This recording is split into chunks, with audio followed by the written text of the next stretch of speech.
Welcome back to the Inner Child Sessions. I'm your host, Michaela, and I'm so glad that you came back for another episode. Last week, I got to talk about how to build a connection with your inner child. So if you missed that episode by a chance, stop this one, go back to that one, and then listen to this episode. Now, in that episode, we talked about how to connect with your inner child, the part of you that carries the innocence, the curiosity, the playfulness, but we also covered the other side, like the wounds, the feelings of not feeling good enough, those parts of you that might require some more attention and love. Now, connection is the first step, but today we're going to take it a step further and a layer deeper. Because once you've made that connection with your inner child, a lot of the times the next question that pops up for you will be, how do you make them feel safe? So that way they stay around and they continue to build that relationship with you. Well, that's what we'll explore together in this episode today, how to create safety for your inner child. So do me a favor, find you a very comfortable place, take a deep breath, and then let's begin with this amazing episode today. So I would like to first start off with why safety matters. So think of a real child for a moment. Maybe this is a relative, maybe a child of your own. If you notice that a kid doesn't feel safe, right, they're going to withdraw. They might hide in a place that they feel comfortable in. If that's like their room, it could be that, or a certain place in the home that they are. They might even lash out, or they might just get really, really quiet and reserved. It's not that they don't want to interact. A lot of the times, safety is the concern for that particular child. And your inner child is no different.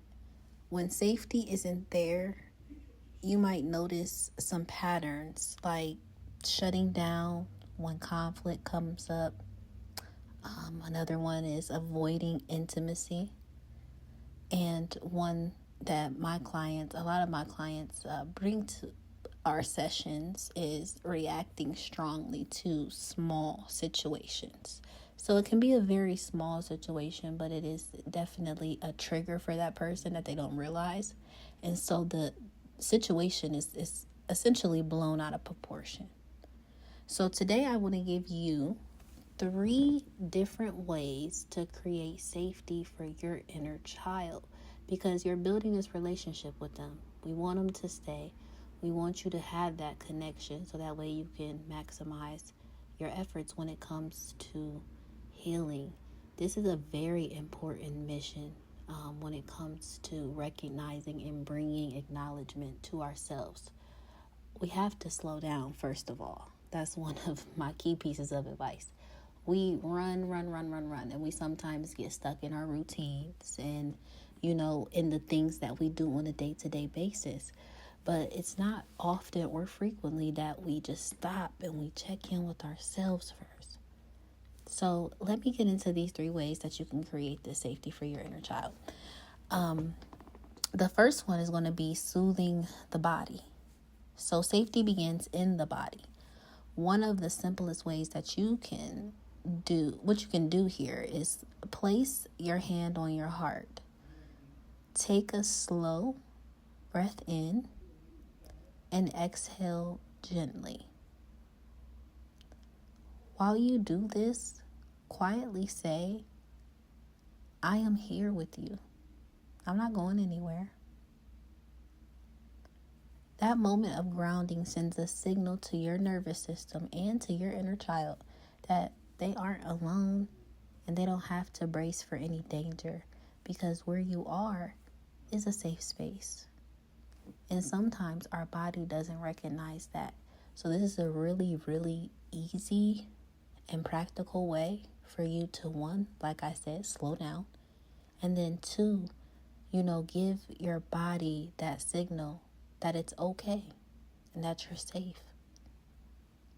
So should you ever, feel like you're rushing or you're just doing way too much, you're feeling overwhelmed, this is a great way to ground yourself and make that inner connection with your inner child. So, number 2, setting gentle boundaries. Now, safety also comes from boundaries. Many of us grew up believing we had to perform, that we had to please people, or that we had to be perfect in order to receive love. This is another huge and common theme amongst my clients. So creating safety means telling your inner child, you don't need to earn love here. You don't have to perform for me. You're enough exactly as you are. So boundaries protect your inner child from old patterns of criticism and self-pressure, reminding them, that their love is unconditional. That you're going to provide a safe space that is not only safe for them, safe to them, and then the boundaries that you place around this, saying that you're perfect. You're exactly how you're supposed to be, will shift that perspective within. So that way, you build an appreciation for this bond in which you're building. And then the third one here is use a reparenting voice. Lastly, safety grows when you speak to yourself in a warm and compassionate tone. Going back to the earlier example, when you're talking to a child, you sometimes have to speak slow for them. You definitely have to bring patience to the table or to the forefront when you're speaking to them, because it's not going to work as if it is or how it would with an adult. So speaking to a child, you want to slow down. You want to give them a nurturing voice, a compassionate tone. Now, imagine how you comfort a kid if you notice that a child was scared. You wouldn't tell them a lecture about why it's, silly to be afraid of the dark or shame them. You'd hold them. You might even soften your voice to reassure them gently that, hey, it's okay. That's the voice your inner child needs to hear from you. So it might feel awkward at first when you first start to engage in this activity, because new things can feel weird. But over time, that consistency builds a foundation of trust. So therefore, your inner child will want to stay. They will say, wow, I feel safe here. I've been reassured that I don't have to do anything but just show up. And when I get there, I'm spoken to in a way that supports my growth. So reparenting is a huge theme when it comes to inner child healing. And we'll definitely move into, some more information and insight into that in our later episodes.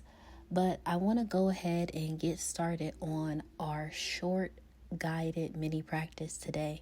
So that way you can utilize this episode to its fullest capacity to, build this new connection. All right, so let's try a short practice together. If it feels comfortable, gently close your eyes. We're going to take a deep, slow breath in, and then an exhale out. Place one hand on your heart, maybe the other one on your belly. And we're going to take a moment to feel the gentle rise and fall of your breath. So be very mindful of your breath here and how it feels as you take each inhale and exhale. Now, imagine your inner child standing in front of you. Notice how they appear today. Maybe they're small, maybe older, maybe shy. They might be playful. Just allow them